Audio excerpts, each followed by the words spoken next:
हरिहंत सिद्ध सुर उपाध्याय साधु सर्व अर्थ के प्रकाशी मांगलिक उपकारी है। तीन को स्वरूप जानी रागते भई जो भक्ति काय को नमाए स्तुति को उच्चारी है। धन्य धन्य तुम्ही से काज सब आज भयो कर जोरी बारंबार वंदना हमारी है। मंगल कल्याण सुख ऐसो हम चाहत है। हो मेरी ऐसी दशा जैसी तुम धारी है। हो मेरी ऐसी दशा जैसी तुम धारी है। So last week we Sir, yeah I think only two of us are there. Nobody has joined. acha Yeah. but somebody Yes, has sir. joined. Acha. Okay, we will wait. No, let's start it. They will keep Okay. on joining. Okay. Acha, someone has joined. Yeah. So last week we were discussing Bhav Pahud, disposition treatise, and in that we also saw the stories of Bahubali, then Madhu Pingal, Vashishta, then Sri Bhuti Muniraj, okay, and Bahu and Dipayan Muni. All these stories we were covering last week. Today we will proceed further from where we left. It is on page number 16. You've got the printout with you, right? So from here we have to begin. O monk. Yes, sir. Rekha ji, Madhu ji, you read. Yes, sir.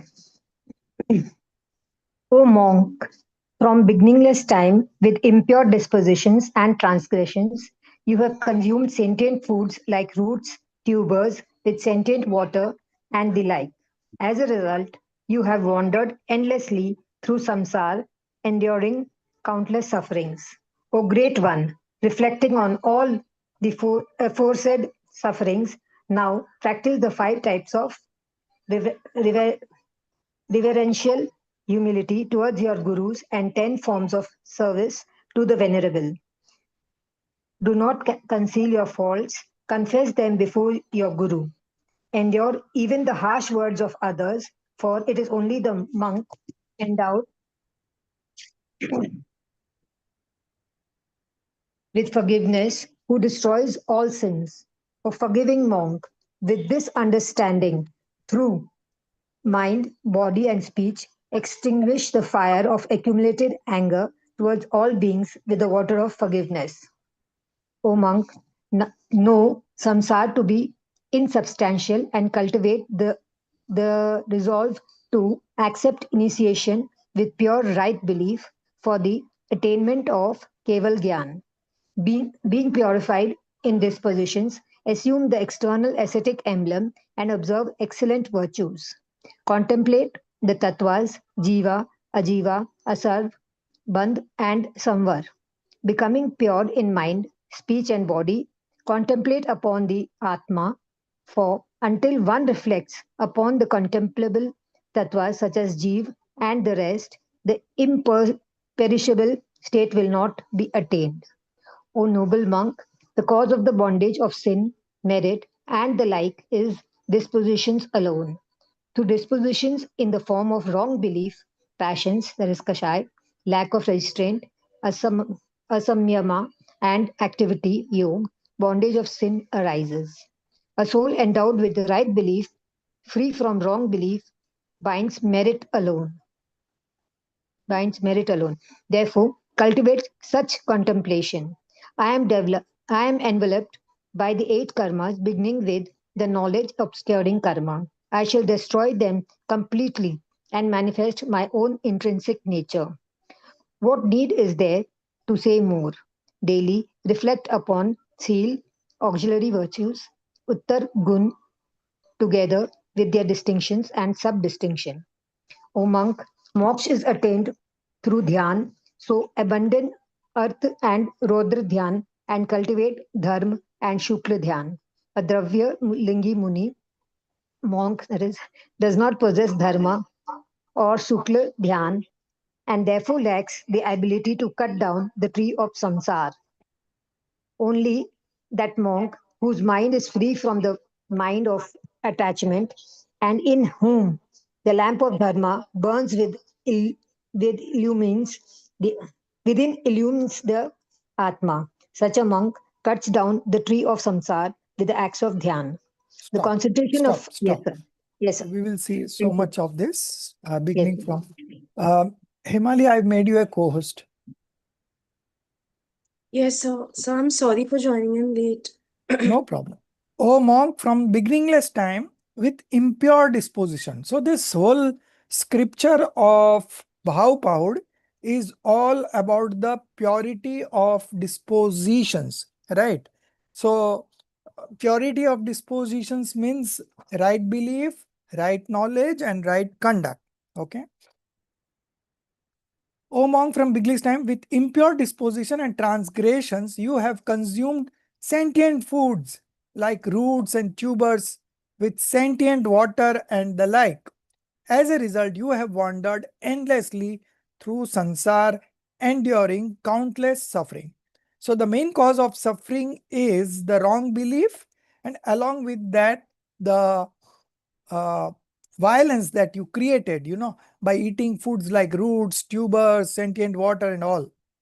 Oh, great one, reflecting on all the aforesaid sufferings, now practice the 5 types of reverential humility. What are these 5 types of reverential humility?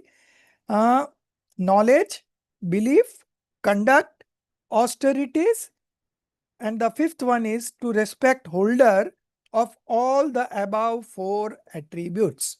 Okay. So these are the 5 types of reverential humility towards your gurus and 10 forms of service to the venerable. What are these 10 forms? So these are 10 different names for the monks. Acharya, Upadhyay, Tapasvi, Sheshya, Glan, Kul, Sang, Sadhu, Manogya. So all these are given on page number 193, 194. Okay. You can check in the main scripture that we have shared, but it's in Hindi. Okay. So 10 forms of service to the venerable. Do not conceal your faults. Confess them before your guru. Why to confess? Right? Because unless and until you are transparent, okay, unless and until you know that all these mind, speech, and body activities are not mine, right? So when it is not mine, what is the harm in telling it to the guru, right? So if you tell to the guru, then what happens, it again comes to your mind. That means it again reflects on your knowledge screen.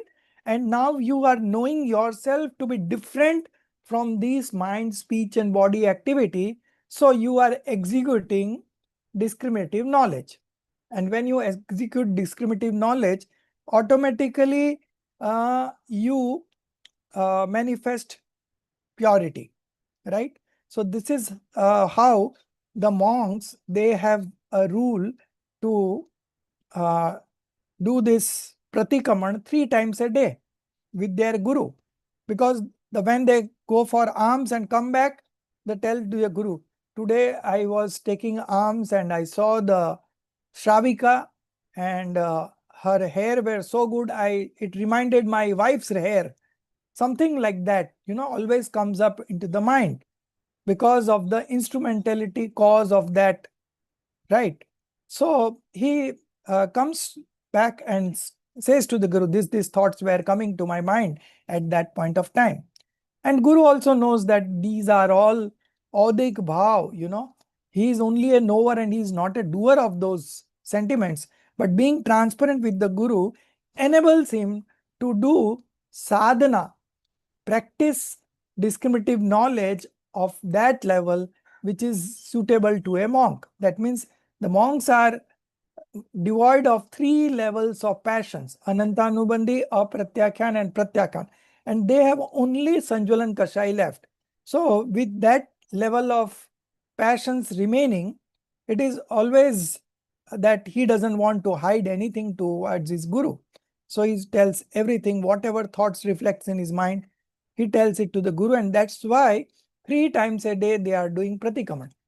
Already they have renounced all kinds of sins. So there are no sins in their life, but still at the level of thoughts, it keeps on coming and coming and coming. So being transparent with the guru helps them to navigate those rise of karmas. At the same time, they are able to practice discriminative knowledge and they remain in bliss all the time. If they start hiding thoughts, what guru will think of myself, that means he has not known the guru in true self, because the guru is one who takes away all the transgressions of their disciples and make them pure. Okay, that's one of the responsibility. One is initiation of monkhood, and then the second most important is this pratikaman, right? They stabilize themselves in the they stabilize their disciples in the path of liberation. Okay, so it is just not living away, renouncing house, renouncing possessions and renouncing cloth, and you become a monk. No, internally that level of purity has to manifest so that you can be transparent, because you know that this mind is not mine, so the thoughts are not mine, speech is not mine, and the body activity is not mine. So there is no harm in saying, just like a small kid, when they come back from school, what you did in the school today, teacher scolded me. He will say absolutely innocently. But as he grows up, then he will start hiding. So, so it is like that. So the monks are like small kids, 2, 3 year, 4 year, so innocent. They say everything to their parents. Today, I lost my rubber and I lost my pencil, this, that, whatever is there, they will tell. Now, if you react in a wrong way, some of the parents, they don't understand. They scold the child, they beat them up. Then tomorrow onwards, they will start concealing. And that's where their downfall begins. So the monks are absolutely like kids. They cannot hide anything with their guru. And that is why they are monk. Okay, that's a very important factor in the life of a monk. 3 times a day, compulsorily, they have to come to their guru and do the pratikaman. What is in English we call pratikaman? Repentance, right? Emali, it is repentance, no? Yes, sir. Pratikaman, yeah. So repentance and alochna is, I think, resolution, and pratyakhyan, I forgot.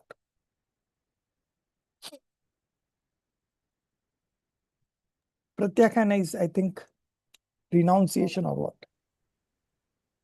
So this is the level of monk. They are so transparent with their guru just because they know that this does not belong to them. When something does not belong to them, you have no reason to hide anything, right? How many marks did your neighbor get? You don't hide. Even he has failed, you will straightaway say, my neighbor failed, because it's my neighbor, it's not me, right? So similarly, the monks think that mind, speech and body does not belong to them. So they are very transparent in their endeavor. So do not conceal your faults, confess them before your guru. Endure even the harsh words of other. How they endure the harsh words of other? Because he is not the maker of that speech, right? He is also a god. And whatever he is saying to the body and not me. I am pure soul. So this level of discriminative knowledge they have, and that's why they are able to endure. That's why they are able to remain calm, peaceful at the time when somebody is telling them harsh words. Okay. Endure even the harsh words of other, for it is only the monk endowed with forgiveness who destroys all sins. So these are the qualities that they have developed. And with constant practice, they are just like a, master. The moment anything happens, they take it so lightly that their peace is not disturbed, never disturbed. And that's the monk, O forgiving monk, with his understanding, through mind, body, and speech, extinguish the fire of accumulated anger towards all beings with the water of forgiveness. Okay. O monk, know sansar to be insubstantial, without any essence, and cultivate the resolve to accept initiation with pure right belief for the attainment of Keval Gyan. Okay. In Pravachan Sar, verse number 201, they say that जिन्हें सुखी होना हो वे श्रमणियों को अंगीकार करो. If you want to become happy, initiate into monkhood. So monkhood is purely for enjoyment. Okay. So that is monkhood. Being purified in disposition, assume the external ascetic emblem. We are on page number 17. And observe excellent virtues. Contemplate the tattvas, jiva, asra, ban, samvar. Be becoming pure in mind, speech and body. Contemplate upon the Atma. For until one reflects upon the contemplable tattvas such as jiva and the rest, the imperishable state will not be attained. O noble monk,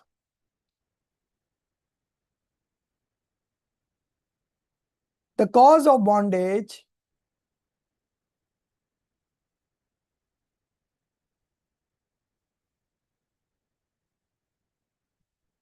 yes.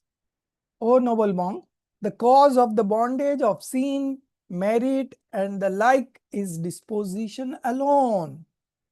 Which disposition? Pure or impure? Impure. It is not written here impure, but we have to understood. We have to understand the cause of bondage. Okay, it is not a cause of dissociation or stoppage. The cause of bondage of sin, merit, and the like is dispositions alone. Impure dispositions alone. Through disposition in the form of wrong belief, passions, lack of restraint, and activity, bondage of sin arises. A soul endowed with right belief, free from wrong belief, binds merit alone. Therefore, cultivate such contemplation. I am enveloped by the 8 karmas, beginning with the knowledge obscuring karma, etc. Okay, etc. is missing. You can write it down.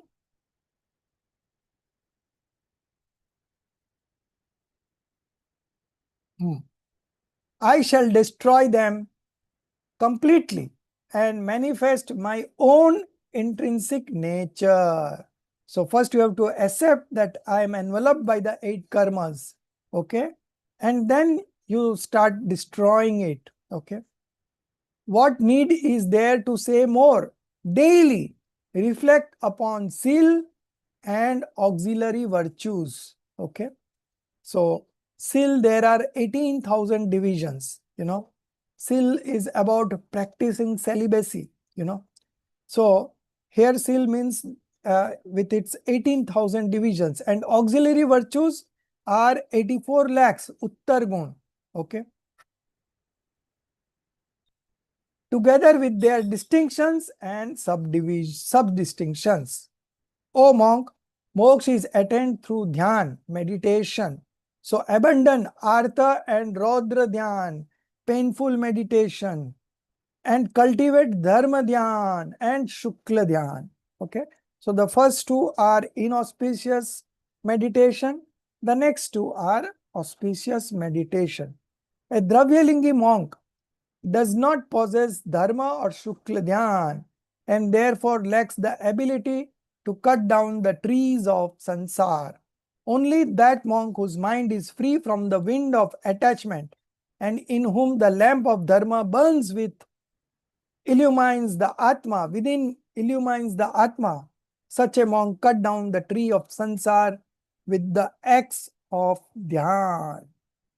So up to this we have covered. Now from here, Rekha, you read.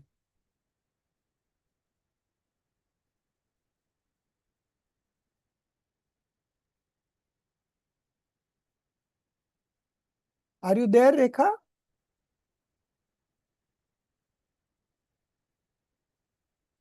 Pratibha ji.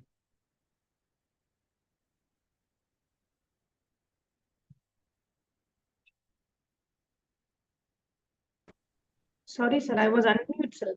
Sorry. Okay. So you start. The concentration of knowledge. The concentration of knowledge itself is dhyan. Through dhyan, the tree in the form of karma is burned. As a result, the sprout of samsara does not germinate. Therefore, bhavs shramnas attaining happiness attain states such as Tirthankar and Gandhar. Whereas the Dravya Shramana experiences only suffering. Hence, having discerned virtues and faults, become a restrained, one endowed with bhav, inner dispositions. Showing reverence towards saints, the Acharya says, I bow through mind, speech, and body to the Shramana endowed with dispositions, bhav, constituted of right belief, right knowledge, and right conduct.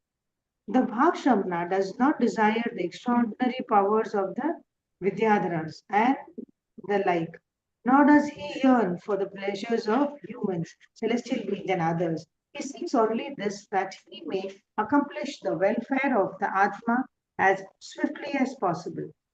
While giving instructions, the Acharya says, O revered monk, your compassion towards the living beings of the six bodies abandon the six improper objects, anayatana, through the threefold activities of mind, body, and speech, and cultivate great inner strength, mahasattva, in the form of parinamik bhav, inherent nature of Atma. Stop. So these are all positive things that Acharya Kunkun is saying. First of all, the concentration of knowledge itself is dhyan. So the first time you practice discriminative knowledge, okay, it is called knowledge. Again, if you keep on repeating, then it becomes a meditation. Okay, meditation means repeating the same action again and again. So the first concentration of knowledge is knowledge. It is called knowledge. It is called discriminative knowledge. And if you keep on repeating, then it becomes a meditation. Through meditation, the tree in the form of karma is burned. Okay. As a result, the sprout of sansar does not germinate. Therefore, bhav sraman, attaining happiness, attain states such as Tirthankar and Gandharas, whereas the Dravya Saman experiences only suffering. Okay. So Dravya Saman does not have the right belief. So they only suffer. Hence, having discerned virtues and faults becomes a restrained one endowed with bhav. That means pure inner dispositions. Showing reverence towards the saint, the Acharya says, I bow through mind, speech, and body to the Sraman, endowed with the disposition constituted of right belief, knowledge, conduct. The Bhavsraman does not desire the extraordinary powers. They don't have any objective of getting powers and executing them, showing somebody that I am powerful, nothing like that. They even don't know they have these extraordinary powers. As we had seen in the story of Raksha Bandhan, Vishnu Kumar Muniraj. He didn't know that he had got this power. But some celestial being informed that you have this power, you go and save these 700 monks who are being afflicted upon. Okay, so he did that. So they don't even know that they have extraordinary powers. Nor does he yearn for the pleasures of human, celestial beings and others. He seeks only this, that he may accomplish the welfare of the Atma as swiftly as possible. While giving instruction, the Acharya says, O revered monk, show compassion towards the living beings of the six abodes, six bodies. Six bodies means Chakai. Abandon the six improper objects, Anayatan, through the threefold activity of mind, speech, and body, and cultivate great inner strength in the form of parinamic bhav, that is your pure soul, inherent nature of Atma.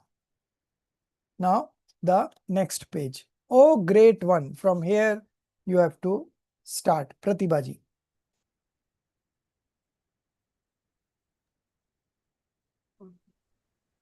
O great one, for the sake of your own pleasures, you have committed violence against countless living beings, as a result of which you have wandered through the 84 lakhs wombs. Therefore, now renounce this through the threefold activity and grant fearless Abhayadna to all living beings.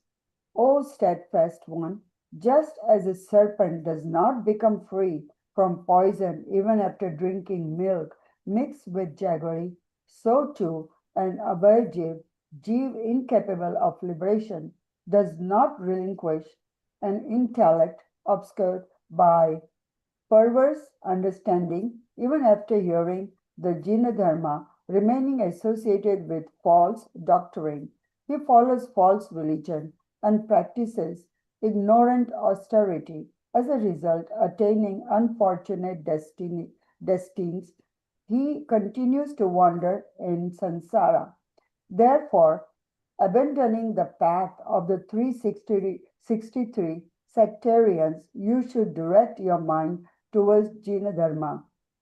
Describing the glory of right belief, the Acharya states, just as a lifeless body in the world is called a corpse, a person without right belief is a walking corpse. A corpse is unworthy of reverence in the world, and likewise a person devoid of right belief is unworthy of reverence on the transcendent path, the path of those endowed with right belief. In the dharma of both the Muni and the householder, right belief alone is the distinguishing excellence. Just as the moon is resplendent among a cluster of stars, and lion shines among animals.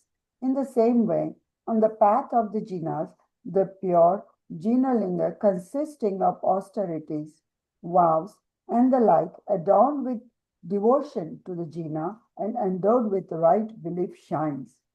Thus, having understood the virtues of right belief and the faults of wrong belief, one should with inner resolve adopt right belief, which is the essence of jewel-like virtues and the first step towards the palace of liberation.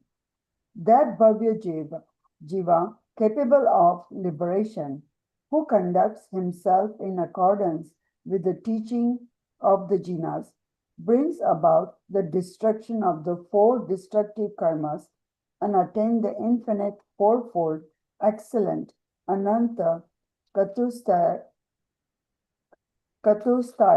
One who has attained this infinite fourfold excellence that knows free from karma is designated as Shiva, Parmeshti, Sarvagyan, Omniscient, Vishnu, Chatramukh, Buddha, Atma, Paramatma, and the like. The Acharya contemplates thus, may that exalted lamb-like divine being, free from the four destructive karmas, devoid of the 18 defects, and illuminating the three worlds, grant me supreme enlightenment, Utma Bodhi. Just as a lotus naturally remains untouched by water, similarly a soul with right belief is inherently untouched by sense, objects, and passions. The Acharya says that we call an ascetic only the one who possesses pure dispositions and is endowed with all virtues like complete discipline and self-restraint, a being who dons the attire of monk but has a mind tainted by delusion and is an abode of many faults is not even equal to a householder. Those who restrain the senses and conquer the powerful enemy in the form of passions by the sword of forgiveness, who cut down the pillar of sin with the blade in the form of conduct, who completely sever with the weapons of knowledge the creeper of deceit that has climbed upon the tree of delusion bearing the poisonous fruits in the form of sense objects, who are free from delusion, intoxication, and arrogance, and are endowed with compassion. Such munis alone are the true, steadfast, and valiant ones. Those munis alone attain the pleasures of Chakravarti, Narayan, Ardhakaran, celestial being, Gandharas, and Karna-riddhis, and upon the attainment of complete purity, they also attain the unaging, Ajara, immortal, Amara, incomparable, Anupama, supreme, matchless, Atulya, bliss of the Siddha. The Acharya prays, thus may that Bhagwan, revered in the three worlds, pure, untainted, and eternally perfected, Nitya Siddha, bestow upon me supreme purity in right belief, knowledge, conduct. What more need to be said? Dharma, wealth, artha, desire, moksha, and all other pursuits are accomplished only by abiding in pure dispositions. Therefore, attention should be directed solely towards the purification of dispositions. Concluding the Bhavapav, the Acharya states that those Bhavya Jivas who properly study, listen to, and reflect upon the Bhavapav expounded by the omniscient Lord attain moksha, the abode of eternal bliss. So you see, first paragraph was very important. O great one, for the sake of your own pleasures, you have committed violence. Now, pleasure is something we call as luxury, but the necessities, now in our day-to-day life necessities, there are so many violence. You know, we all the time we are using electricity, and that electricity is generated by, so much of violence. If they are generating through, say, water, then solar, whatever may be, everywhere the violence are there. Okay, so for the sake of your own pleasures, you have committed violence against countless living beings, as a result of which you have wandered through the 84 lakh wombs. It is not that just we are wandering. We have committed this violence, we have bounded these karmas, and those are coming into rise. So we are wandering one after one another. Therefore, now renounce this through the threefold activity and grant fearlessness to all living beings. Okay. So how do you renounce this? Through threefold activity. What is this threefold activity? Right belief, right knowledge, and right conduct. 3 gems. Okay. So that is only the solution. No other solution is there. The moment you manifest right belief, you have renounced the first level of passions. Okay. So that much violence has minimized. Now, as you go further, the violence keeps on diminishing. And grant fearlessness. So you have grant fearlessness to all those living beings. Earlier, when you were in a, say, householder state, now you have become a monk. So you have renounced so much of violence. Okay. So this is called Abhaidan to all those living beings. O steadfast one, just as a serpent does not become free from poison even after drinking milk mixed with jaggery, so to an abhavya jeev incapable of liberation does not relinquish an intellect obscured by perverse understanding even after hearing the jin dharma. Okay, so just hearing the jin dharma is not enough. If you have not manifested the internal purity, then you will not be able to understand this Jin Dharma. Although this Jin Dharma is capable of liberating you, but if you don't understand it properly, you will not get the desired result. Remaining associated with false doctrine. Okay, so without properly hearing the Jin Dharma, you cannot manifest the right belief. And until and unless the right belief is not manifested, you associate with false belief, false doctrine only.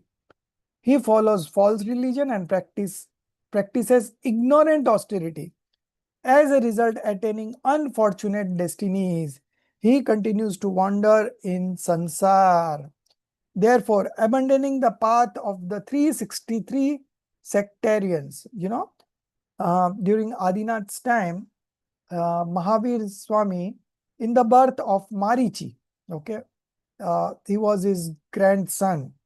So he started 363 opposite paths. These are referred here, 363 sectarians. Okay, so these are all different from Jain Dharma. So you see, we have to choose Jain Dharma in the true sense among all these 363.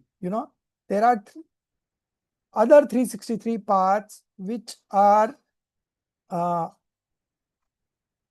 false paths. They preach you false doctrine.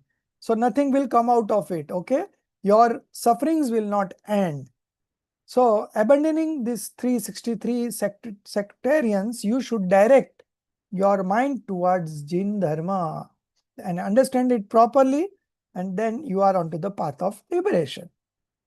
Describing the glory of right belief, the Acharya state, just as a lifeless body in the world is called a corpse, a person without right belief is again a walking corpse. A corpse is one unworthy of reverence in the world, and likewise a person devoid of right belief is unworthy of reverence on the transcendent path, the path of those endowed with right belief. Lokottar Marg, transcendent path means Lokottar Marg. In the dharmas of both the Muni and the householder, right belief alone is the distinguishing excellence. Just as the moon is resplendent among a cluster of stars, and the lion shines among animals, in the same way on the path of the jinas and the path of liberation, the pure Jinlinga, consisting of austerities, vows, and the like, adorned with devotion to the Jin, endowed with right belief, shines. Thus, having understood the virtues of right belief and the faults of wrong belief, one should with inner resolve adopt right belief, which is the essence of jewel-like virtues, and the first step towards the palace of liberation. So right belief is the starting point. The Bhavya Jeev, who is capable of liberation, who conducts himself in accordance with the teachings of the Jina. So this is the condition. You have to follow the teachings of Jina. You cannot follow on your own. You cannot follow the modern science. Okay, you have to follow the teachings of Jina. And where do you get the teachings of Jina? Through the scriptures only. Okay, so ultimately you have to read the scriptures, contemplate, analyze, and then arrive at a conclusion. And you are these scriptures will guide you towards the path of liberation. Being about the destructions of the four destructive karmas and attains the infinite fourfold excellence, Anant Chatushtay, Ananta Gyan, Ananta Darshan, Ananta Sukh, Ananta Virya. Infinite knowledge, infinite perception, infinite bliss, Ananta Gyan, Ananta Darshan, Ananta Sukh, Ananta Virya, infinite energy. One who has attained this infinite fourfold excellence, that knower free from karma means free from four obscuring karmas, is designated as Siva, Parmeshti, Sarvagna, Omniscient, Vishnu, Chaturmukh, Buddha, Atma, Paramatma, and the like. So these are all synonyms of the Aryanta at the 13th stage. The Acharya contemplates thus, may that exalted means dignified, lamp-like divine being, free from the 4 destructive karmas, devoid of the 18 defects, and eliminating the 3 worlds, grant me supreme enlightenment. So this is a conventional statement, So grant me enlightenment means there is nobody who is going to grant you enlightenment.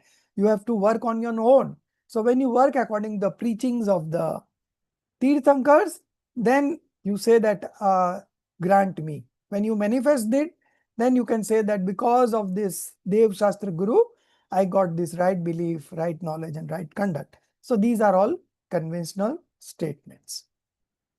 Just as a lotus naturally remains untouched by water, similarly a soul with right belief is inherently untouched by sense, objects, and passions. The Acharya says that we call an ascetic only the one who possesses pure dispositions, that is, right belief, right knowledge, right conduct, and is endowed with all virtues like complete discipline and self-restraint. A being who dons the attire of a monk but has a mind tainted by delusion and is an abode of many faults is not even equal to a householder. They are worse than the householder. Those who restrain the senses and conquer the powerful enemy in the form of passions by the sword of forgiveness. So here you have to understand that it also includes delusion. First you have to conquer delusion. Those who restrain the senses and conquer the powerful enemy in the form of passions by the sword of forgiveness, who cut down the pillar of sin with the blade in the form of conduct, who completely sever with the weapon of knowledge the creeper of deceit that has climbed upon the tree of delusion, bearing the poisonous fruits in the form of sense objects, who are free from delusion, intoxication, and arrogance, and are endowed with compassion, such munis alone are the true, steadfast, and valiant ones. Those munis alone attain the pleasures of a Chakravarti, Narayan, Ardha Chakri, celestial beings, Gandharas, and the Charan Riddhis. Okay. And upon the attainment of complete purity, they also attain the unaging, immortal, incomparable, supreme, matchless bliss of the Siddha.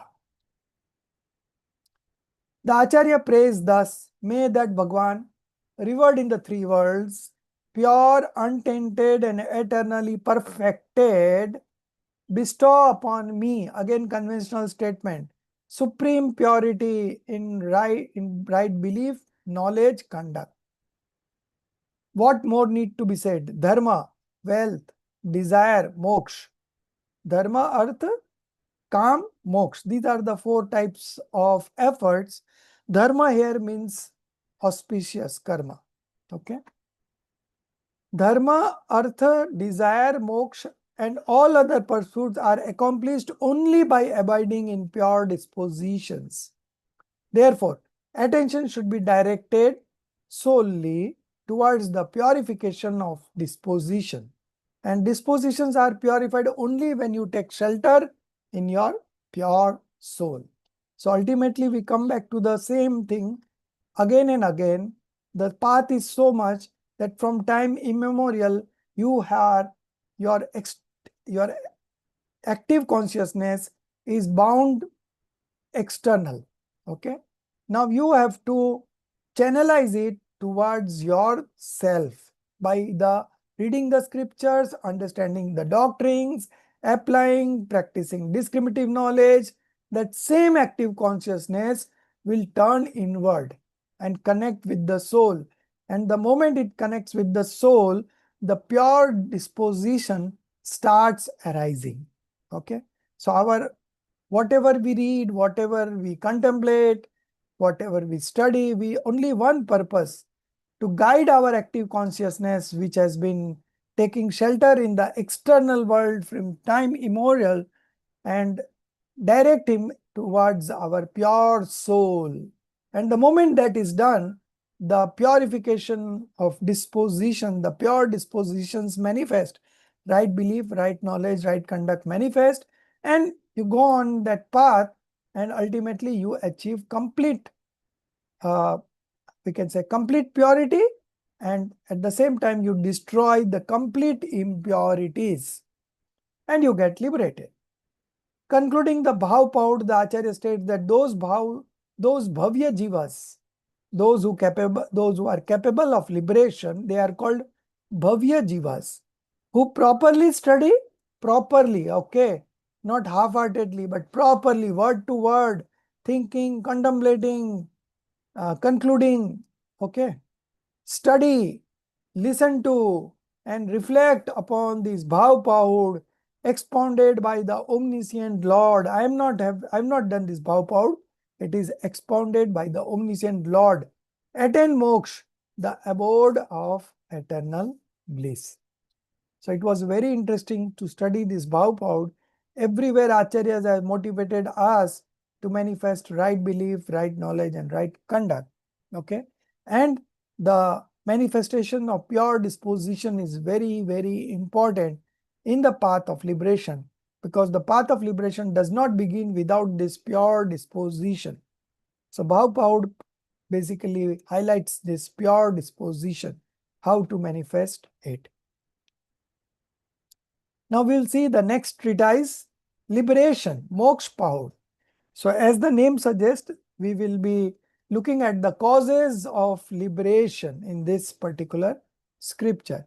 It consists of 106, so quite big also, and we will be reading it from the beginning. Hemali. Liberation Treatise, Moksha Pahud. In this treatise, consisting of 106 verses, the nature of moksha and its causes are expounded. Moksha is the supreme state of the Atma, whose nature is infinite bliss. Accordingly, the three forms of Atma, Bahiratma, external Atma, Antaratma, inner Atma, and Paramatma, supreme Atma, are described.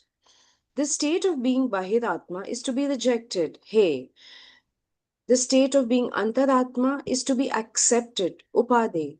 And the state of being Paramatma is supremely to be accepted, Param Upade. Bahiratma, one whose mind through the senses has deviated from the nature of the Atma and is active among external objects, and who regards the senses and the body as the Atma, such a one is Bahiratma. Just as this Bahiratma considers his own body to be his Atma, so too he considers another body to be another's Atma.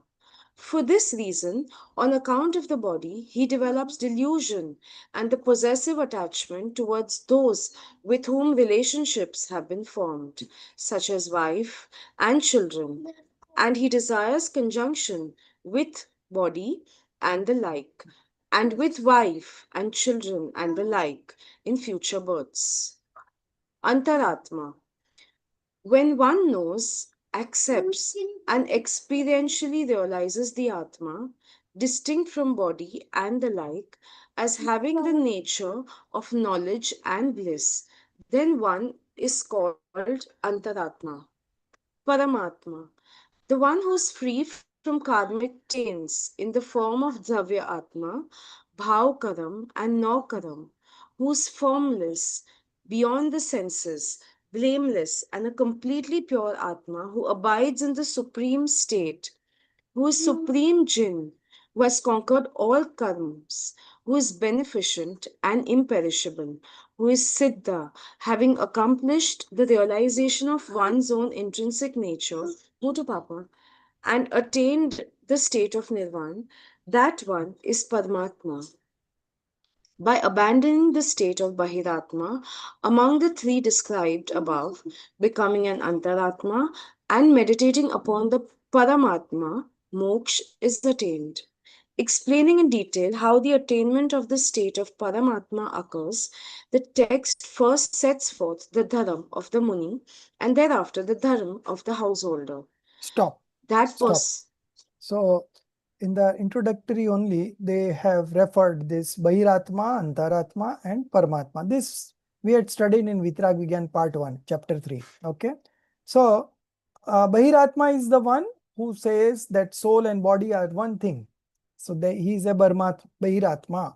Then Antaratma is one who has practiced discriminative knowledge, and he knows that soul and the body are two different entities and they are independent. Okay. And he experiences the bliss because he is a right believer. And the stages of Antaratma starts from 4th spiritual stage to the 12th spiritual stage. These are all Antaratma. So they had 3 divisions, lower, medium, and the upper one. Okay. So that we had studied in the Vitrag Vigyan.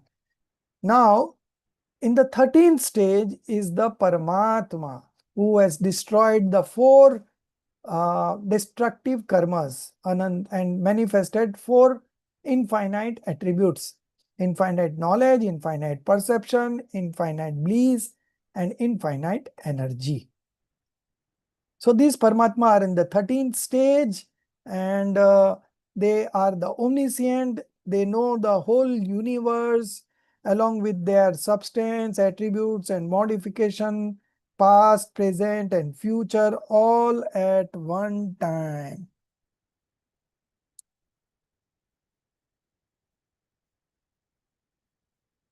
And they ultimately become liberated ones. Okay.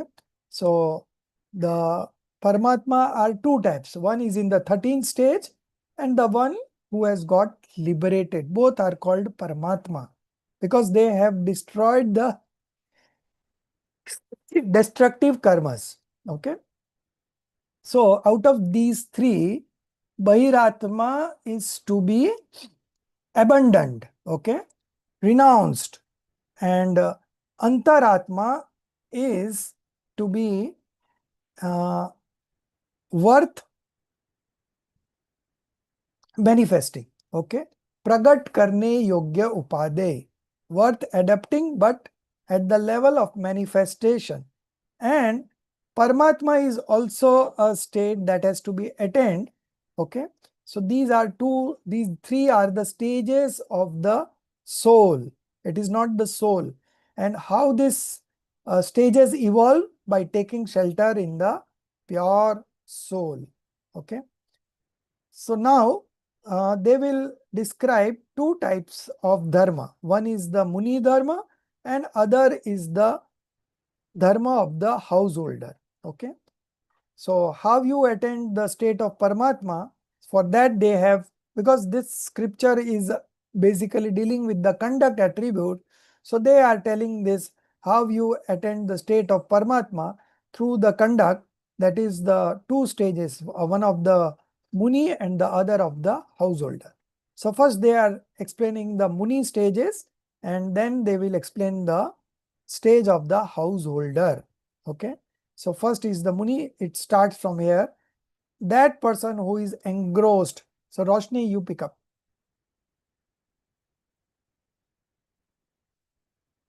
That person who is engrossed in all 3 kinds of other substances, Sachit, sentient, Achit, non-sentient, and Mishras, mixed, is of wrong belief and becomes bound by 8 karmas. Only the Atma that is free from modification, free from the 8 karmas, incomparable, embodied in knowledge, imperishable, and constituted of Keval Jnana, is one's own substance, Swadravya. One who is absorbed in this Atma becomes turned away from other substances, Pardravya, and swiftly destroys karmas. Therefore, those who desire liberation should meditate upon their own substance, for this alone is the means of the attainment of moksha. Through the performance of the aforesaid means, auspicious dispositions arise, by which attainment of heaven and the like occurs. However, mumuksh does not long for them. for attainment of heaven and the like is achieved even through austerities involving bodily affliction. In heaven and the like, there is no true happiness. Rather, there is only momentary semblance of happiness. Eternal bliss, Shaswat Sukh, arises solely through meditation upon the Atma.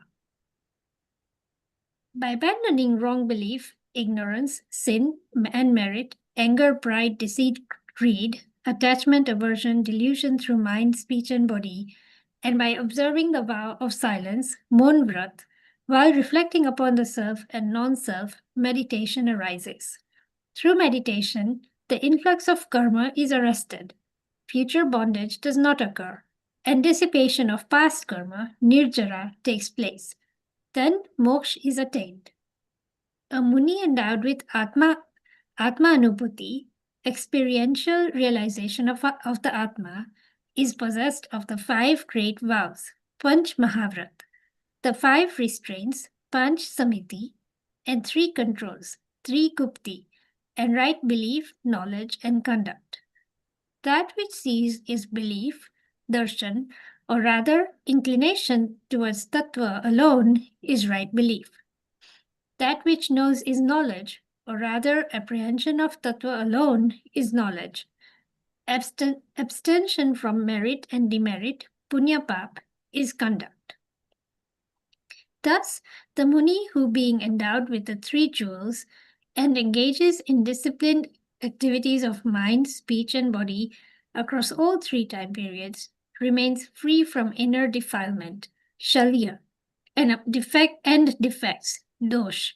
Such a monk practicing austerities according to his capacity meditates on the pure Atma and attains the supreme state. Stop. Parampad. Yeah, Parampad. So first of all,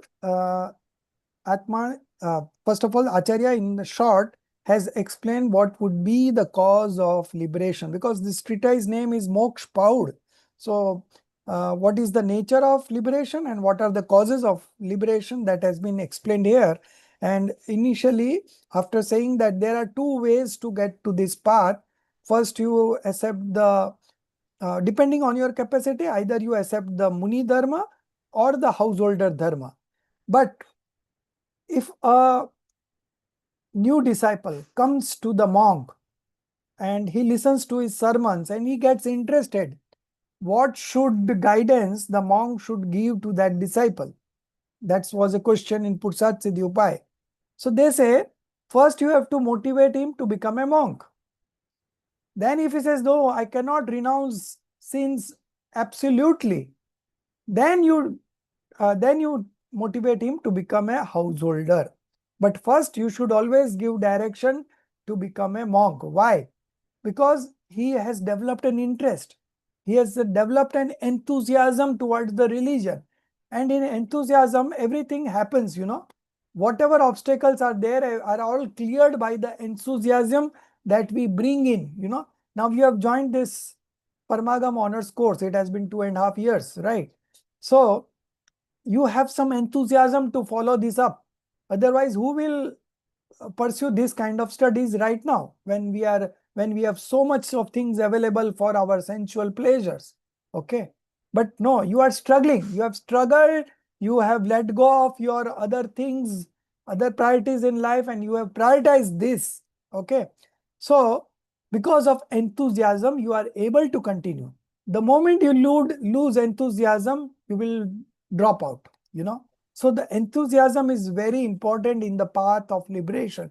This enthusiasm will make you monk one day. You keep on accepting, you keep on understanding the religion better and better. The more you are enthusiastic, because you know that behind all this struggle, there is something that I'm going to get, which is going to solve my problem permanently. I'm going to experience eternal bliss all the time, permanent eternal bliss, not temporary sensual pleasures, So because of that, the enthusiasm is very important. So the monk has to motivate him to become a monk. And then if he refuses that, no, I'm not capable to renounce all the sins right now, then he would direct him to become a householder. So the first here also it is mentioned Muni Dharma and then the householder. So what would be the cause of getting liberation? In 3 paragraphs, Kunkund Acharya Dev is explaining the whole path of liberation. That person who is engrossed in all the 3 kinds of other substances, that is Sachit. Sachit is sentient beings like, wife, children, mother, father, all these are Sachit. Then there is Achit, non-living, non-sentient, like wealth, house, clothes, utensils, agriculture, all these are Achit. And then there is another category called Misra, mixed, like human life with ornaments and other possessions, home with family, these are all mixed kind of thing. Is of wrong belief and becomes bound by the 8 karmas. Okay. So those person who is engrossed in all these 3 kinds of substances, they become bound by the 8 karmas. Only the Atma that is free from modification, free from 8 karmas, incomparable, anupam, embodied, embodied in knowledge, Gyan Shariri, imperishable, avinashi, and constituted of Keval Gyan, omniscience, is one's own substance, pure soul. One who is absorbed in this pure soul becomes turned away from other substances and swiftly destroys karmas. So what you have to do to get liberated? You have to get yourself absorbed in your pure soul. First you have to identify and then just remain engrossed in them and you will achieve liberation. All the karmas will automatically get destroyed. So from the positive side, you have to just get engrossed in yourself, absorbed in yourself. Okay. And from the negative side, the karmas will be getting destroyed on its own. Therefore, those who desire liberation should meditate upon their own substance, for this alone is the means to the attainment of moksha. Okay. So very clear Acharya Dev, for only this is the path of liberation. You abide in yourself, you meditate upon yourself, and this is the means to attain moksha. Through the performance of the aforesaid means, auspicious dispositions arise. So along with the meditation, the pure disposition, along with that auspicious dispositions arise, by which attainment of heaven and the like occurs. However, the mumukshu, one who desires of liberation, does not long for them. For attainment of heaven and the like is achieved even through austerities involving bodily afflictions. Klaikesh adi tap. In heaven and the like, there is no true happiness. Rather, there is only a momentary semblance of happiness. External bliss arises solely through meditation upon the Atma, eternal bliss. Okay, eternal bliss, Saswat Sukh, arises solely through meditation upon the Atma. By abandoning wrong belief, ignorance, sin and merit, anger, pride, deceit, greed, attachment, aversion, delusion, through mind, speech, and body, and by observing the vow of silence, while reflecting upon the self and the non-self, meditation arises. Okay? By discriminating self from the non-self, the meditation arises. Through meditation, the influx of karma is arrested, stopped. Future bondage does not occur. And dissociation of past karmas, nirjara, takes place. Then moksha is attained. Now we will talk of the Muni first and then the householder. A Muni endowed with Atmanubhuti, self-realization, is possessed of the 5 great vow, because He has renounced the 5 sins, complete renunciation of 5 sins. And that's why he is the holder of Panch Mahavrat, major vows, 5 major vows, the 5 restraints, Samiti, the 3 controls, 3 Gupti, and the right belief, knowledge, and conduct. That which sees is belief, or rather inclination towards Tattva alone is right belief. That which knows is knowledge. So here seeing means believing, okay? That which knows is knowledge, or rather apprehension of Tattva alone is knowledge. Absenteeism from merit and demerit is conduct. Thus, the Muni, who being endowed with the 3 jewels and engages in disciplined activities of mind, speech, and body across all 3 time periods, remains free from inner defilement. Now, what is this defilement? Salya. It just like a thorn, plucks the body. Similarly, this salya are similar kind things. There are 3 kinds of these salyas. First is the delusion or the wrong belief. Second is maya, the deceit. Mithyatva, maya, and nidan. Nidan is desire for future pleasures. So long the salyas are there, you are not able to get initiated into monkhood. So you should get rid of these 3 defilements. Okay. First one is delusion, then it's written in the footnote. Wrong belief, deceit, and desire for future pleasures. These 3 are defilements. Free from inner defilements and defects, that is dosh. Such a monk practicing austerity according to his capacity meditates on the pure Atma and attains the supreme state. Okay.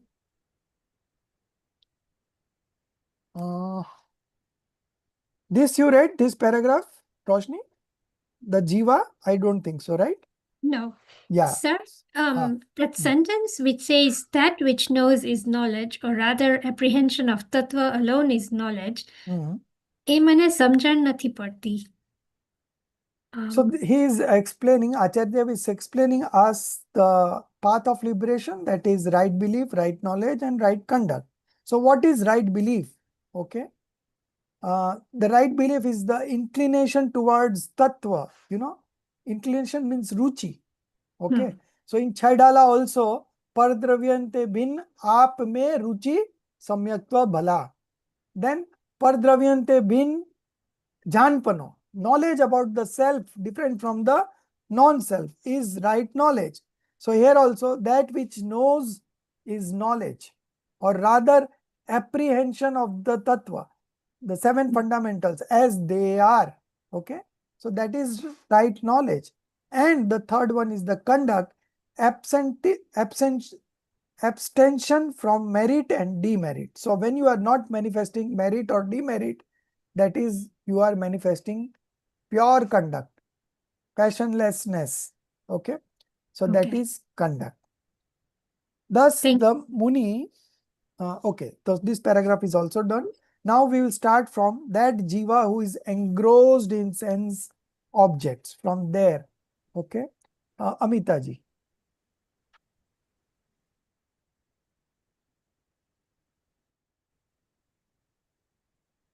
That jiva who is engrossed in sense objects and passions, whose dispositions are fierce, Raudra Parinam, who naturally engages in violence and the like, and in sense objects and passions, and to whom the ascetic posture, Muni Mudra, does not appeal even in a dream. Such beings are ignorant and continue to wander only in samsara. While an ignorant person engaging in attachment and aversion towards other substances, paradravya, destroys whatever karmas he does through intense austerities over many births, the enlightened one, Gnani, destroys those very karmas within a single antarmurat. Attachment of whatever kind it may be is itself a cause of bondage. Therefore, even attachment directed towards Bhagwan is a cause of bondage alone, not of moksha. Because attachment is contrary to the intrinsic nature of the Atma, attachment is to be rejected and is only cause of bondage. Mere action alone, or mere knowledge alone, or mere external appearance alone does not lead to attainment. Rather, only when knowledge is imbued with conduct and austerity, is imbued with right belief, does attainment occur. Knowing the Atma, having conviction in it, and becoming detached from sense objects are progressively rare.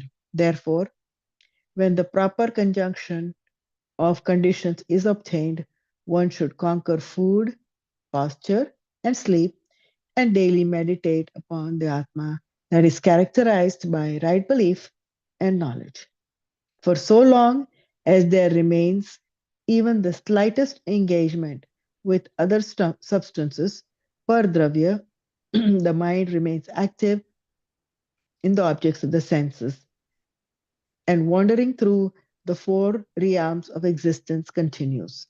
Meditation upon the Atma alone is the sole means of release from this. Thank you, Emily. Some people say that there is no meditation in the fifth era, Pancham Kal. Those who say this are attached to pleasures of the senses, devoid of right knowledge, and ignorant of even this fifth era. Dharmadhyan is taught. Such people merely adopting the guise of a muni engage in a sinful activity, abandoning the path of moksha. They are attached to the five kinds of garments, are possessive, inclined to begging, and engage in faulty conduct. Therefore, they remain within samsara. The true munis, however, are those who are free from possession, delusion, and sinful activity, who are nirgrant, who endure the 22 kinds of afflictions, who conquer passions such as anger, and who do not engage in activities of undertaking and enterprise appropriate to householders, but rather engage solely in the Atma for the sake of the Atma alone. In this way, the Muni who meditates on the Atma swiftly destroys sins and attains moksha. Stop. So the explanation regarding the monk is over here, and now they will start the explanation on the householder. How a householder would get to the liberation. Of course, he would become a monk, but where from he would start. So we were discussing about the monk. So the jiva who is engrossed in sense objects and passions, whose dispositions are fears, who naturally engages in violence and the like in sense object, they are ignorant and they continue to wander in the sansar. While an ignorant person engaging in attachment and aversion towards other substance destroys whatever karmas he does through intense austerities over many births, the enlightened one destroys those very karmas within a single antarmurat. So an ignorant person doing austerities for billions of years and a knowledgeable one, enlightened one, destroys those same number of karmas within 48 minutes. So they are saying, they are showing us the importance of the right belief. Without right belief, millions of years you do meditation, you do austerities, but it is not fruitful. Okay. Attachment of whatever kind it may be is itself a cause of bondage. Therefore, even attachment directed towards Bhagwan is a cause of bondage alone and not of moksha. Okay. It's a cause of auspicious bondage. Because attachment is contrary to the intrinsic nature of the soul. Attachment is to be rejected and is only a cause of bondage. Mere actions alone or mere knowledge alone or mere external appearance alone does not lead to attainment. Rather, only when knowledge is imbued with conduct and austerity is imbued with right belief does attainment occur. So, right belief and right knowledge is the only way, right belief, right knowledge, and with right conduct is the only way for attainment of anything in the path of liberation. Knowing the Atma, having conviction in it, and becoming detached from sense objects are progressively rare. Okay. So this is the opportunity that we have got in this life, and we can, with little bit of studies, we can really make it very purposeful and successful. Therefore, when the proper conjunctions of condition is obtained, what we have got right now, one should conquer food, posture, and sleep. Food, posture, and sleep, and daily meditate upon the Atma that is characterized by right belief and knowledge. For so long as there remains even the slightest engagement with other substances, the mind remains active in the objects of the senses and wandering through the four realms of existence continues. Meditation of the Atma alone is the sole means of release from this. Some people say that there is no meditation in the fifth era. Those who say this are attached to pleasures of the senses, devoid of right knowledge, and ignorant. They are ignorant. Because for even in the fifth era, Dharma Dhyan is taught. So Dharma Dhyan starts from fourth stage, and fourth stage is very well can be attained in this era. Even the monkhood can be attained in this era. Okay. So you can go up to the seventh stage, sixth, seventh stage. Okay.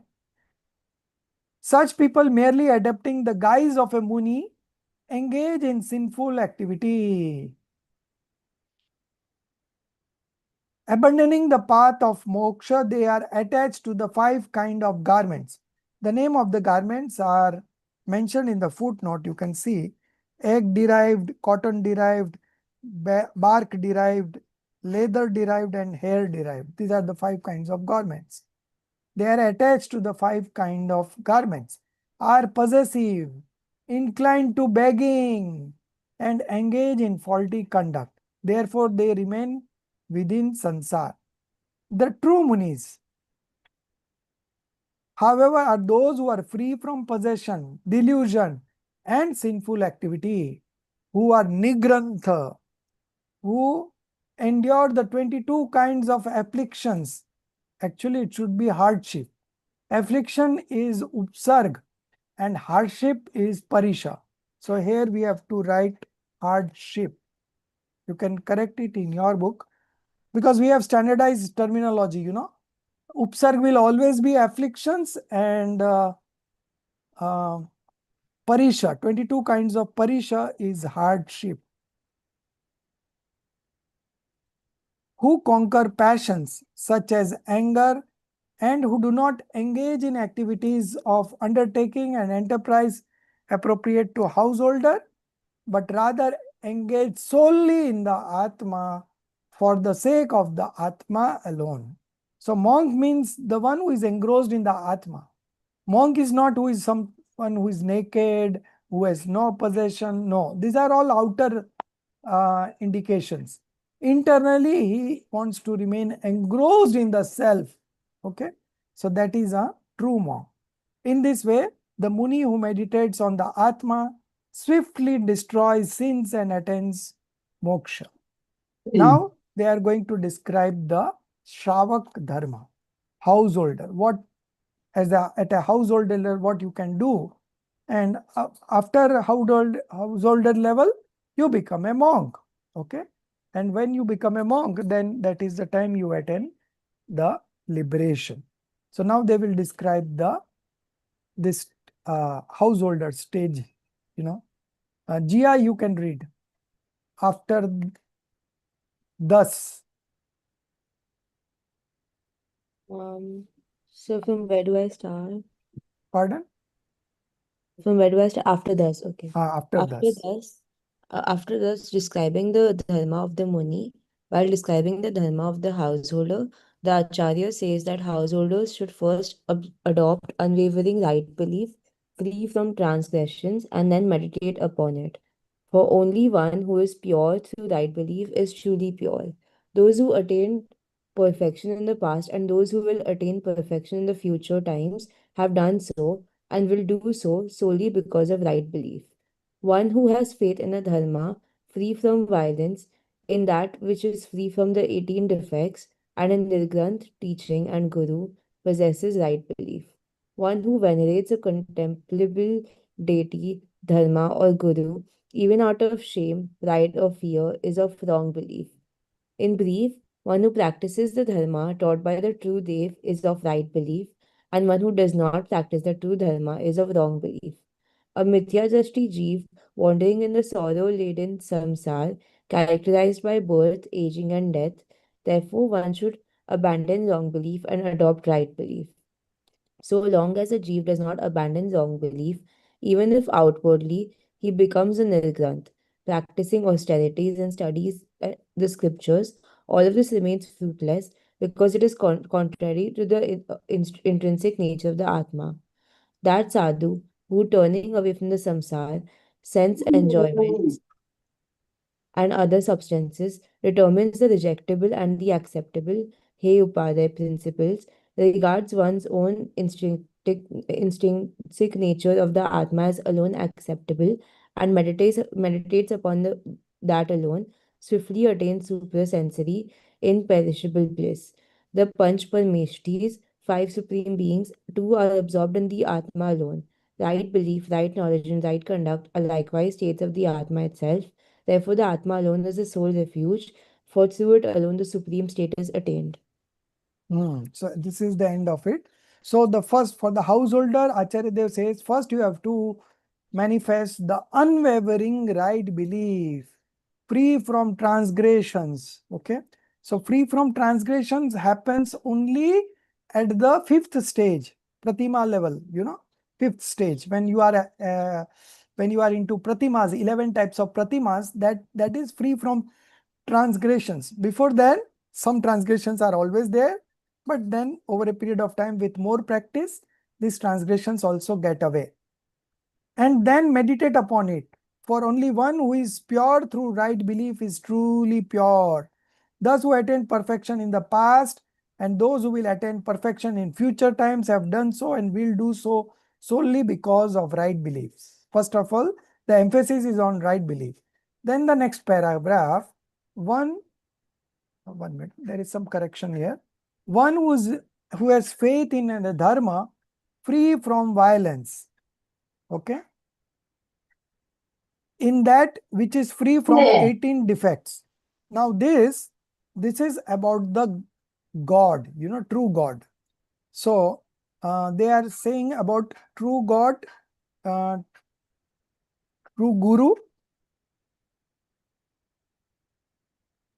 So here some correction has to be done. One who has faith in a dharma free from violence. So dharma is included.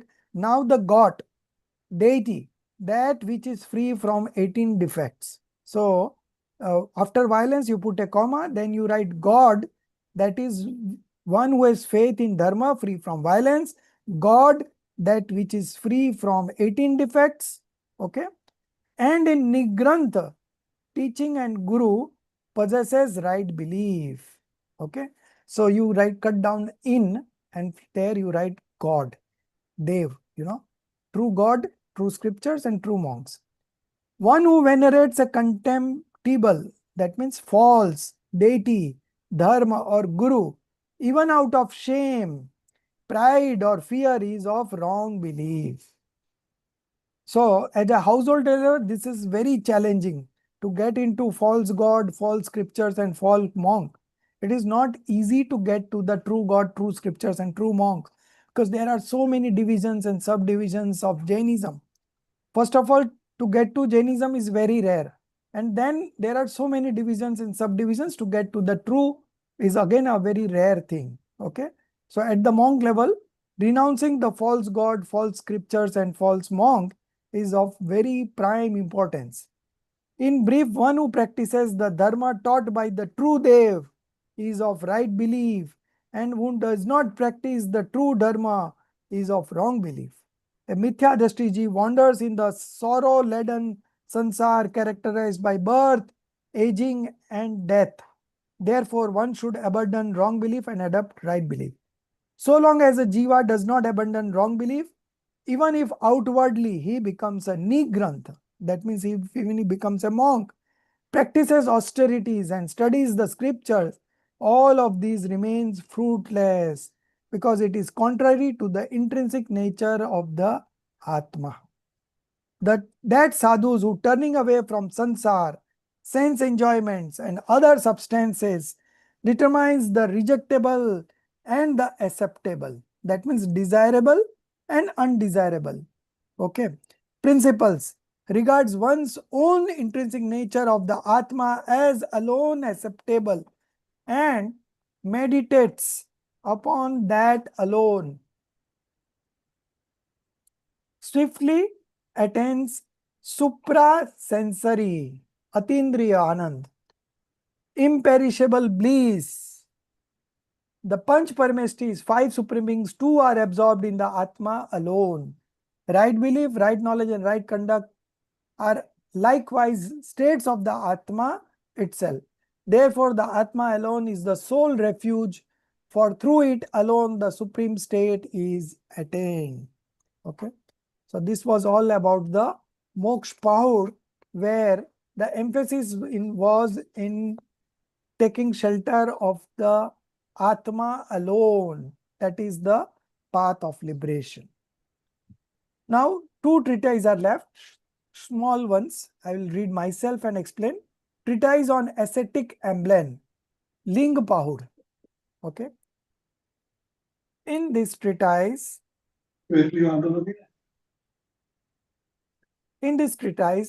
composed in 22 verses, very short, only 22 verses, the distortions that have crept into Sraman conduct. 1 minute. તમે પાછા આવશો રાતના? Okay, now it's okay.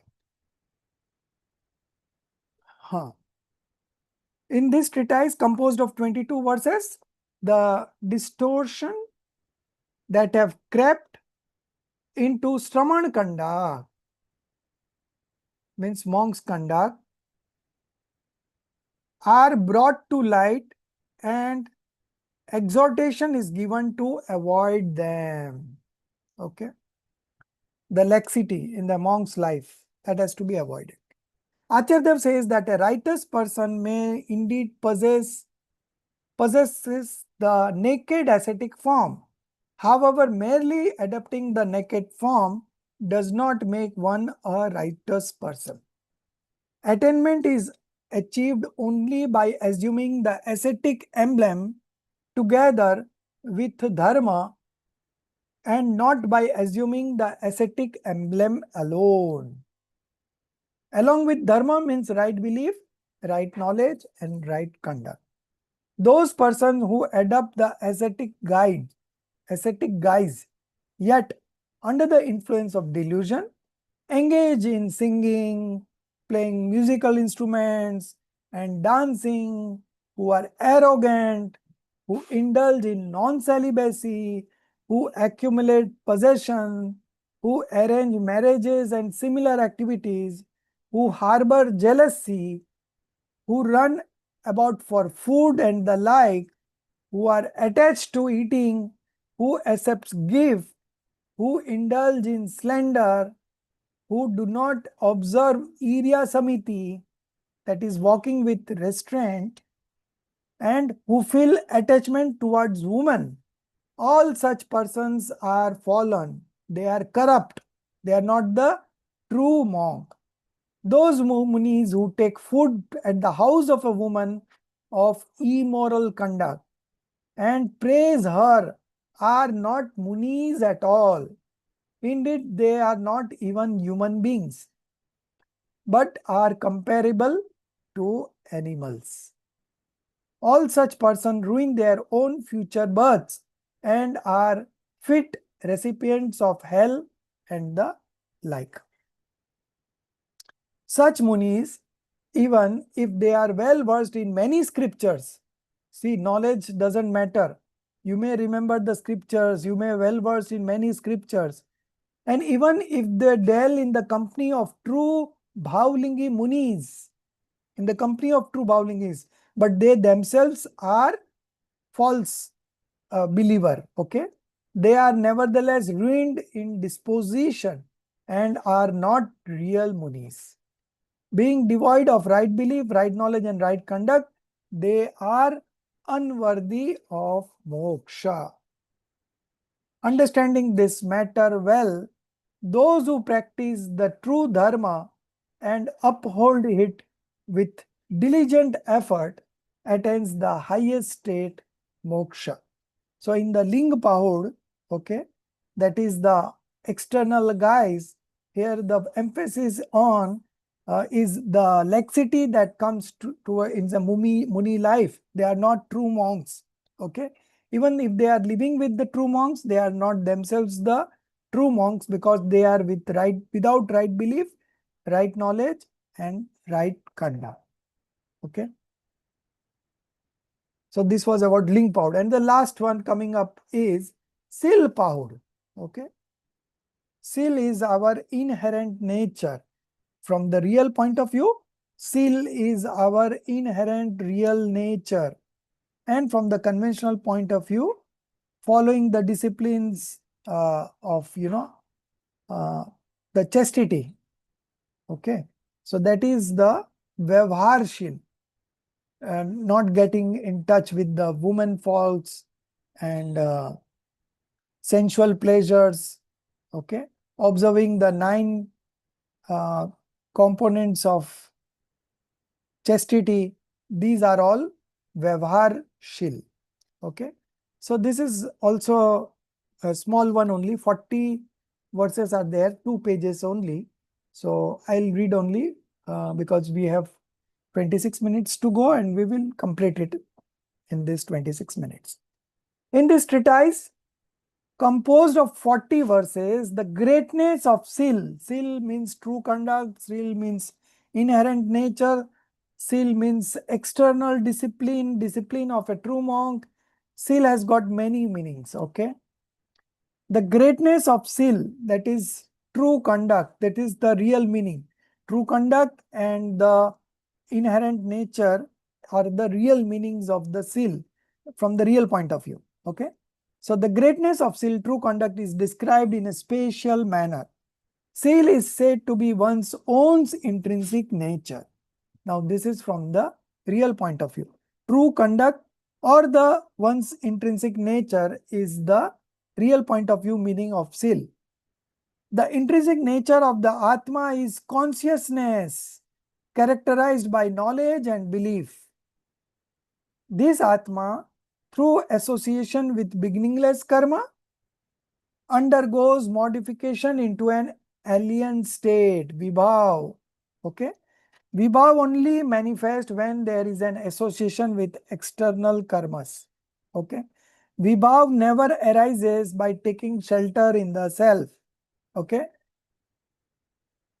Manifesting as wrong belief, attachment and aversion. Such modification is false conduct. This false conduct is called kushil, and manifestation of right belief, right knowledge and right conduct is sushil, true sil and false sil. Okay, so this is false conduct.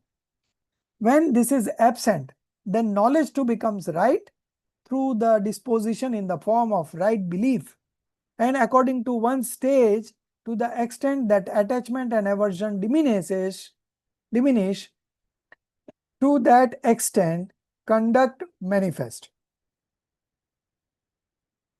That very right modification of knowledge and conduct is sushil. So sushil is right belief, right knowledge and right conduct, and kushil is false belief, false knowledge and false conduct. So long as a jiva remains engaged in sense object, it does not know the Atma, whose nature is knowledge, only to know. Therefore, abandonment of sense object alone is Sushil. When a jiva, knowing the Atma, whose nature is knowledge, becomes detached from sense objects, only then does destruction of karmas occur. If one does not know the Atma,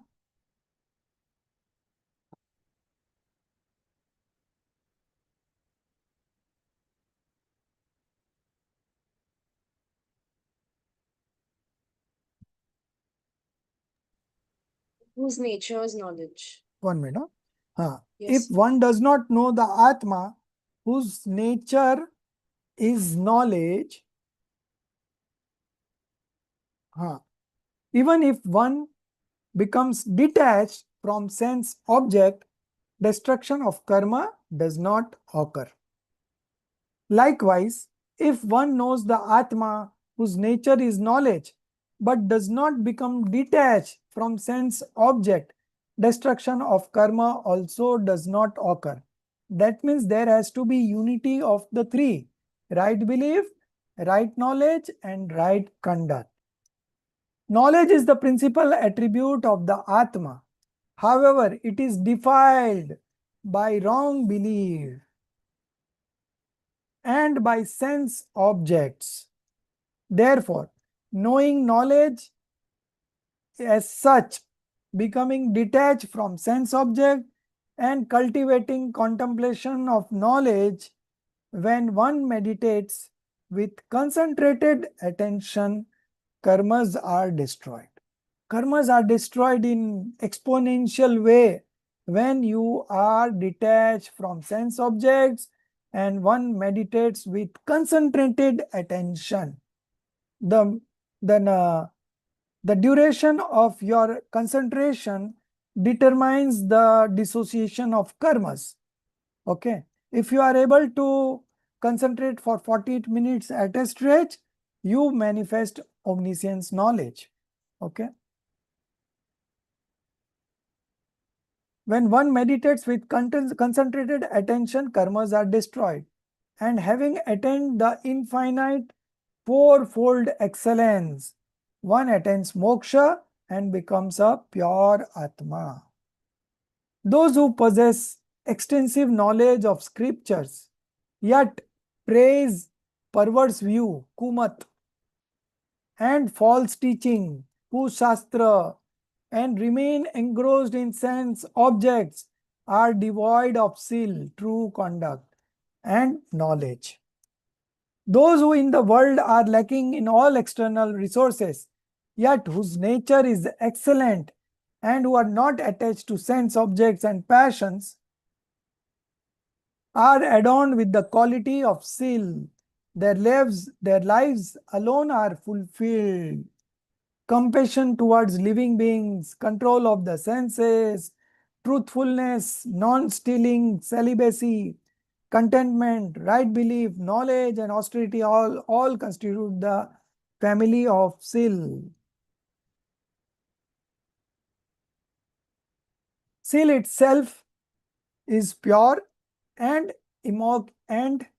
immaculate austerity.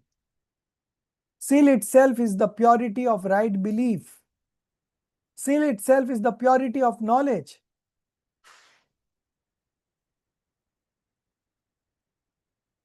Sil itself is the enemy of sense objects. And Sil itself is the ladder to moksha. So you see, Sil has got different meanings. Sil itself is pure and immaculate austerity. Sil itself is the purity of right belief. Sil itself is the purity of knowledge. Because along with this, the pure true conduct will follow. Okay, and true conduct itself is Sil. So Sil is expressed with different names. The poison in the form of indulgence in sense objects. Indulgence in sense object is considered as poison, is the most intense and the most harmful of all poisons. For a being destroyed by the pain of poison dies within a single birth, whereas a being destroyed by the poison in the form of sense objects wanders again and again in the forest of sansar.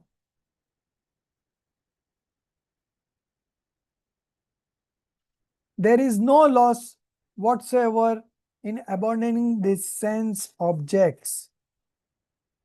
Just as by winnowing away husk means the outer covering, a person loses none of his grain because it's only the outer covering.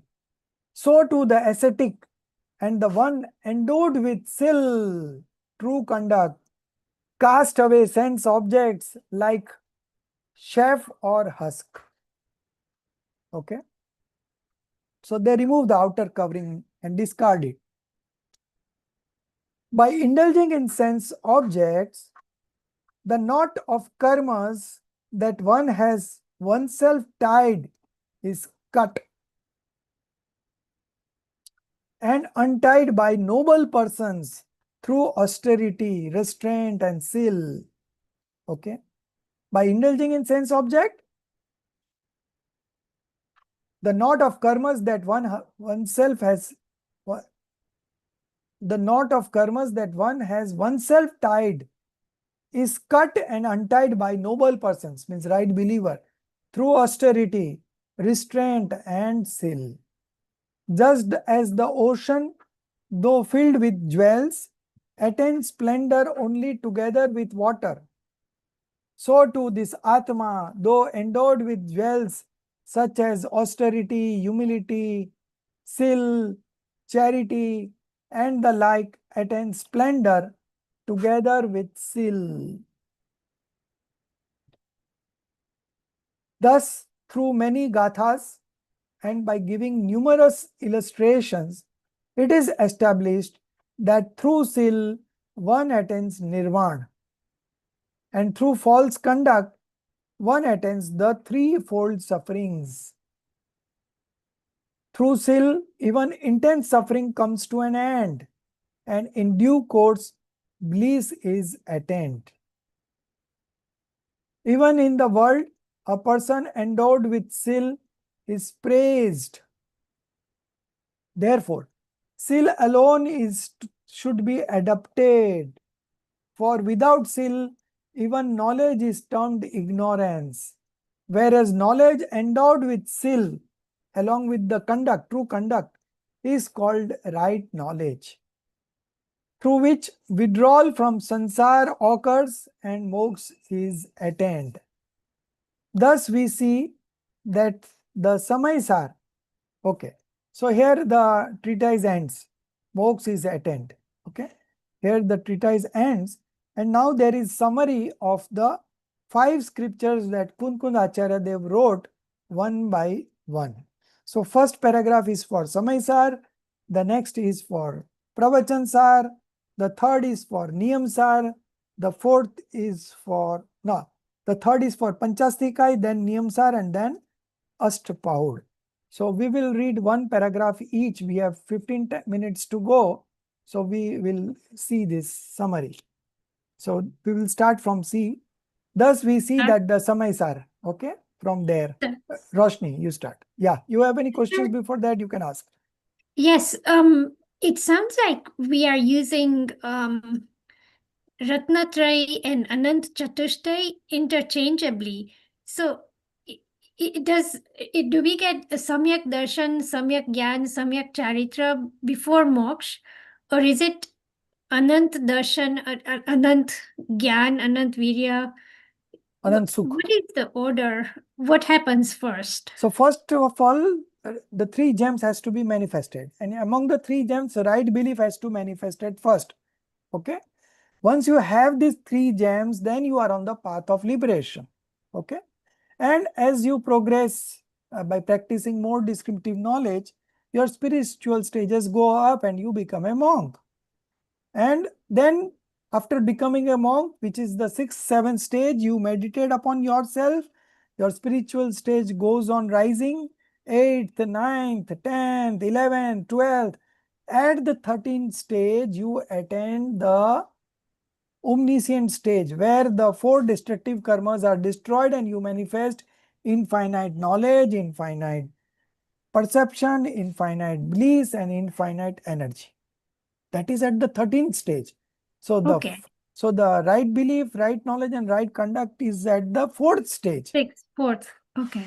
Okay. So from the 4th, the path of liberation begins. And as you progress, you become a monk. And then later on, you get to the ladder of, there are 2 kinds of ladder. One is subsidence ladder and the other is destructional ladder. Okay. So subsidence ladder will go from 8 to 9, 10, 11, and then you will fall back. But the one with the destructional ladder, it will go from 8, 9, 10 to 12, then 13 and liberation, 14 and liberation. Okay. So now we will see the summary of these 5 scriptures that Acharya Kunkundev has written, starting with Samaysar. So Roshni, you do the Samaysar and the others will do one each at a time.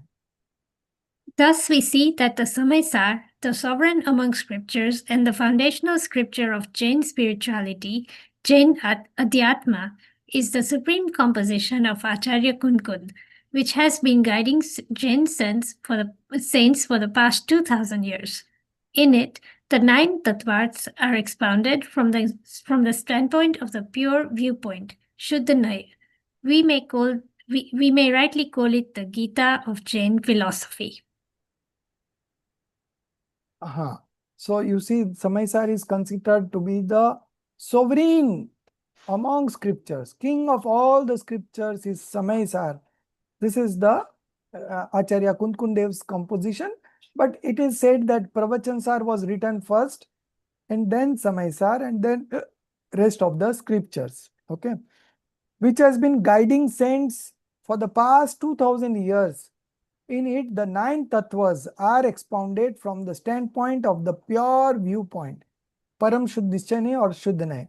We may rightly call it the Gita of Jain philosophy. Then comes Pravachansare. Amitaji.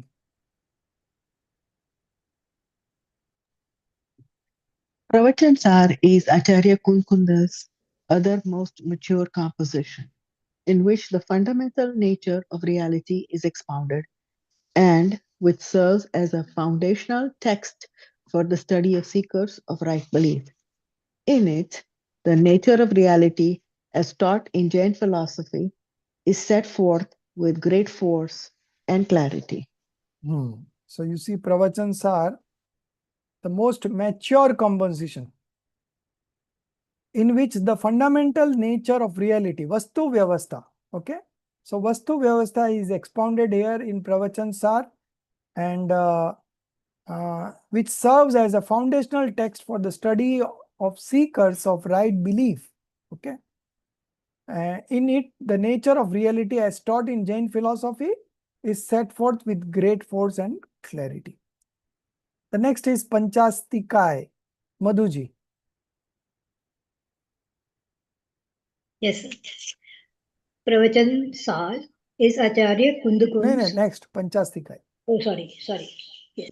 Panchastika Sagra is Acharya Kundukund's simplest composition, which is extremely useful for imparting knowledge of Jain tattvas to the general public. In it, the 6 dravya, the 5 astikas, the 9 padarthas, and the path to liberation in the form of the 3 jewels are explained in a simple and lucid language.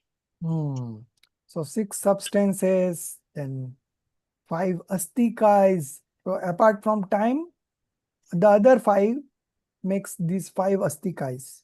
And then the 9 padarth. By adding punya and pap, the 7 fundamentals becomes the 9th padarth, and that has been explained in Samaysar.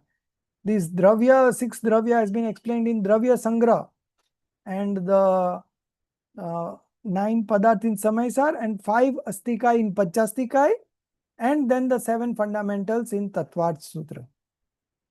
And the path to liberation in the form of the three jewels are explained in a simple and lucid language. Okay. The next fourth one is Niyam Sar. Okay. Jia. Niyamsa is that disposition-centered composition of Acharya Kunkun, which he himself prepared for recitation as part of his daily self-study, Swadhyay. It is a work it is a work thoroughly suffused with supreme spirituality, pramadhyatma. Each and every verse inspired one to turn away from worldly entanglements and to engage in the welfare of the Atma. So Niyamsar is, it's Acharya have made for himself, for his own discipline. Acharya have made Niyamsar, Nij Bhavna Nimittam, okay, for his own welfare. Okay. So very nice explanation. It has got very deep Dravyan Yoga and also it's Charnan Yoga. Both of them are there in this scripture. Another very good scripture. We will be, of course, covering the summary of Niyamsar. We will be also covering the summary of Pravachan Sar. We will also be covering the summary of Samay Sar. And this Ashtapaud we have already done. Panchastika we are not doing because we are doing Dravya Sangra. Okay. So Panchastika and Dravya Sangra, the subjects are similar, same. So Panchastika is not being taught in Parmagam. Now the last one, Ashtapaud, that we already did finish today.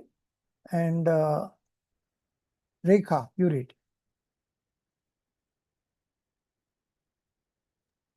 Yes, sir. Ashtapahuda is the administrative work, an ascetic code of conduct, Acharya Samhita of Acharya Kundakunda. In it, he appears as a strict administrator, firmly opposed to laxity in conduct. Even today, whenever laxity prevailing among munis is criticized, the verses of this very scripture are cited. Thus, in the works of Acharya Kundakunda, everything is encompassed.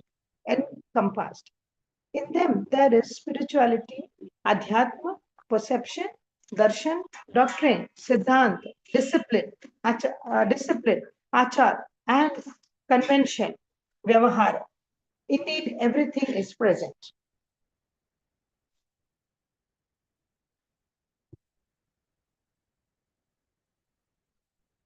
Sir, we cannot hear you, sir. Sir, you are on mute, sir. So, so these 5 scriptures of Acharya Kunkundev encompasses all the 4 exposition. So Ashtapaud and Niyamsar are more inclined towards Charnan Yoga. Samaysar and Pravachansar are more inclined towards Dravyan Yoga. And Karnan Yoga has not been covered extensively here. And of course, the Pratman Yoga is also not there in Acharya's these 5 Parmagams. But apart from this, Acharya Kunkun have written 2-3 more scriptures. But see, the combination of Dravyan Yoga and Charnan Yoga is what matters. If you are able to strike a balance between Dravyan Yoga and Charnan Yoga, then the other 2 expositions like Karnan Yoga and Pratman Yoga are just merely an examples of that. In Karnan Yoga, we correlate it with the karma theory, the same thing. And in Pratman Yoga, we correlate those with the life of the famous personalities, right? So these 2 are based more on application based, but the main thing, the balance of Dravyan Yoga and Charnan Yoga is very important, and that we can do through studying this Ashtapaud and Niyamsar and Samaysar and Pravachansar. So out of 4 Parmagams of Kunkunda Acharya Dev, if you study properly, it creates a very good balance in yourself and you will be able to enjoy the life. Okay. So this is all we have in terms of CC3. We have this 8 pouds. The duration, the time period will start from today, 21 days from today. You have to write the CC3 summary of all the 8 pouds. Okay, 8 scriptures summary. So you have to read it once, twice, thrice, and then you highlight the important points and write a summary where the emphasis is laid on and apart from that, what else Acharya Kunkunde wants to convey in this scripture. So these all you have to mention. Okay. So use your understanding also along with the summary that you write, and of course the myth buster. That also is very important. So you have to, your CC3 starts from today. So today is what day? 6th. So 6 plus 21 is 27th would be the last day for submitting this CC3 assignment. Next week we will do one self-study is left, that is Samit Sikharji. Okay. So you have a question in LCPA. You got the LCPA questions, right? Yes, sir. In that, third question is from Samit Sikharji. So Yes. that we will cover next week. By that time, you can cover the first two questions. And of course, you can write the summary of this CC3 also. And then Viva would be left. And Viva, I would ask you personally, one-to-one, once after 25th June, we'll start that. I'll give a slot for everyone to connect, and my one question will be known to you. The others two will be unknown one, but it will be general question. Nothing from the scriptures, but related more of your own experience that you have acquired since last 2.5 years by studying at the Parmagams. Okay. So it will, I'll try to make it bit creative. Let me see how far I can go. But the intent is not to ask routine questions, but something that will help you to go deep into yourself. Okay. So this will be from that particular. And then of course the objectives will start from 3rd July. And this time also we are going to start classes from July beginning only, because in the end of July, we will take a break of 10 days, something like that. Okay. So right now, today is 6th. So next week, around 13th, we will be completing the syllabus. From 13th to 30th, you will have 17 days vacation. During that time, you can prepare for the objectives, you can complete the assignments. And then from July onwards, we will begin the class, and then we will take another break for 12 days around. In the around 20 July, we will take a break. Okay. So we will begin the classes from July 1st week only. Okay. So this is all I have to say. Pardon? So LCPA questions are not there. Yeah, it's there. Actually, I think yesterday some Soumya ji put it. Acha, Soumya has said. So Yes. it was Oh, yeah, it was there. You are okay. not in the team leaders group, Himali? No, I'm there, so. So there they shared, and Okay. so Sorry. Soumya has shared I from was there. actually traveling. Okay, I Okay. missed it. So three Submission questions date are there. Yeah. The 3 questions are very practical questions. So brainstorming questions are there. Very nice. You can start attempting from today itself, and the CC3 also you can start doing it. Okay. Submission date for LCPA. LCPA will begin from next week. Once I complete the Samit Sikharji, then the days will begin. Okay. 21 days from next Saturday. Okay. So just because the third question is from Samit Sikharji, so if I've not taught you Samit Sikharji, then how can I ask the question? Right. So that will start So from next. LCPA we have to write and give, no? Or give audio? For me, audio is also good, but I think you have to upload it in Moodle. Okay. Okay. Yes. Okay. So we close for the day. निज निधि निज में बताई, यह अनंत उपकार है, उसके लिए जिन वाणी माँ को वंदना 7 बार है, उसके लिए जिन वाणी माँ को वंदना 7 बार है. 9 times नमोकार मंत्र.